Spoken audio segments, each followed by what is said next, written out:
adalah dengan risiko-resiko.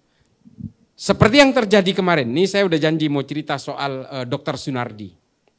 Ini yang terakhir. Hari ini kita betul-betul, negara hari ini betul-betul dihakimi oleh kelompok-kelompok yang menurut saya punya pemahaman bahwa terorisme itu identik dengan Islam. Terorisme itu tidak ada agamanya. Tidak ada agama yang menganjurkan terorisme dan ekstremisme, apalagi Islam.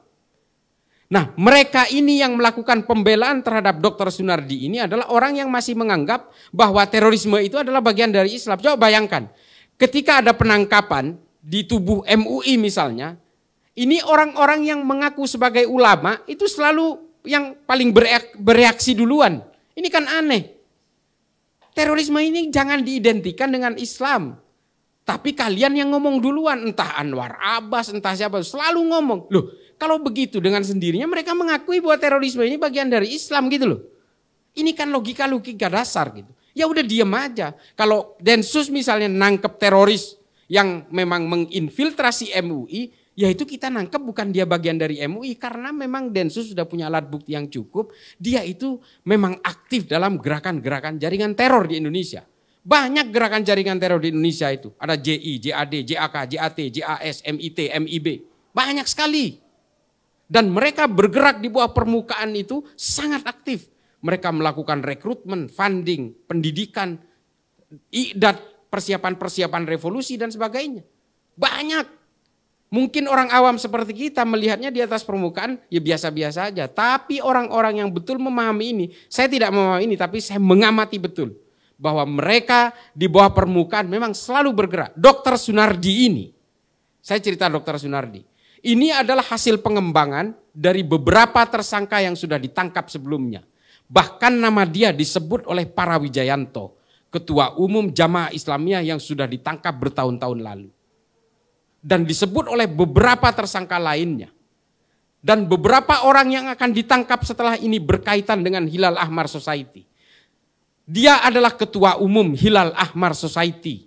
Tahu nggak Hilal Ahmar Society? Ini organisasi yang sudah dilarang oleh PBB, dilarang oleh Uni Eropa dan beberapa negara seperti Trinidad Tobago, negara-negara di Amerika Selatan. Ini semua terjadi. Dan semua udah dilarang. Mengapa baru ditangkap sekarang padahal keterlibatannya sejak tahun 2015? Kita harus mengumpulkan alat bukti yang cukup seperti yang saya bilang tadi. Undang-Undang nomor 5 tahun 2018 ini bukan pekerjaan mudah. Orang yang baru berniat tapi ditangkap. Buktinya dari mana? Itu yang harus kita collect, harus kita generate. Oleh karena itu Densus setahu saya tidak pernah bisa kalah dalam pra-peradilan karena sebelum nangkap semua alat buktinya sudah cukup. Media menyebutnya terduga, padahal ini udah tersangka. Dan apa yang terjadi adalah ini, ada info yang harus saya berikan karena ini disiarkan. Ini karena serangannya terlalu banyak seolah-olah Dr. Sunardi ini lumpuh harus pakai tongkat, nggak mungkin dia melakukan perlawanan. Dia bisa berjalan. Tongkat itu adalah alat untuk menjaga keseimbangannya setelah dia kecelakaan, bukan lumpuh. Dia sudah tahu akan ditangkap, makanya dia selama berbulan-bulan setiap keluar dari rumahnya naik ambulan.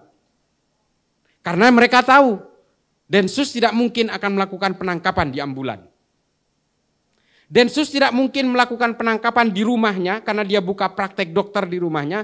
Tidak mungkin melakukan penangkapan di depan para pasiennya. Tidak mungkin melakukan penangkapan di depan anak dan istrinya. Ini tabu. Dan tidak mungkin juga Densus melakukan penangkapan di pondok pesantren. Tempat dia berasal kemarin itu, dari Ulul Albab. Dia kan dari pesantren nih. Kenapa nggak ditangkap di pesantren? Itu standar operational procedure yang dipunyai oleh Densus. Tidak boleh melakukan penangkapan di lembaga pendidikan, di dalam rumah ibadah, di dalam ambulan sebagai paramedik. Tidak boleh dilakukan itu. Dan di depan anak istri beserta kalau dia dokter di depan pasiennya. Ini adalah rambu-rambu yang tidak boleh dilanggar. Itulah mengapa Densus melakukan penangkapan membuat obstacle di jalan. Ketika dia sedang mengendarai mobil non-ambulan. Ini yang harus diketahui, belum ada yang menyuarakan ini. Mengapa saya tahu? Karena saya juga ikut mengamati gerakan-gerakan mereka ini. Ini yang dilakukan. Dan ketika terjadi overmah, not to stand, situasi-situasi keterpaksaan, dia melakukan perlawanan, membahayakan masyarakat pengguna jalan lainnya, dia melakukan perlawanan kepada petugas, dia menabrak mobil petugas, dan dua orang petugas yang naik ke bak itu dibawa sekencang-kencangnya oleh Sunardi, dia berjalan siksak supaya dua petugas ini terlempar dari mobilnya. Dan betul, dua korban itu sampai sekarang dirawat di rumah sakit. Dalam situasi itu, petugas yang ada di atas sudah menggedor-gedor kap mobil itu supaya berhenti, dan dia mengatakan ini polisi, melakukan tembakan peringatan, dia tetap tidak mau berhenti, sehingga kemudian terpaksa dilumpuhkan ke arah bawah, makanya yang terkena itu adalah pinggul dan tangannya. Kalau niat mau membunuh pada saat itu, jidatnya yang dihajar, gampang sekali. Kalau dari belakang itu, kalau orang nyetir, yang nongol itu kepalanya.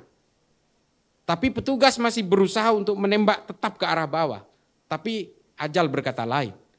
Ini yang tidak diketahui oleh publik, lalu publik melakukan asumsi-asumsi seolah-olah ini memberangus umat Islam. Tidak ada hubungannya Islam dengan terorisme. Islam tidak pernah mengajarkan terorisme. Yang mengajarkan ini hanya kelompok Khawarij dengan segala kelicikannya.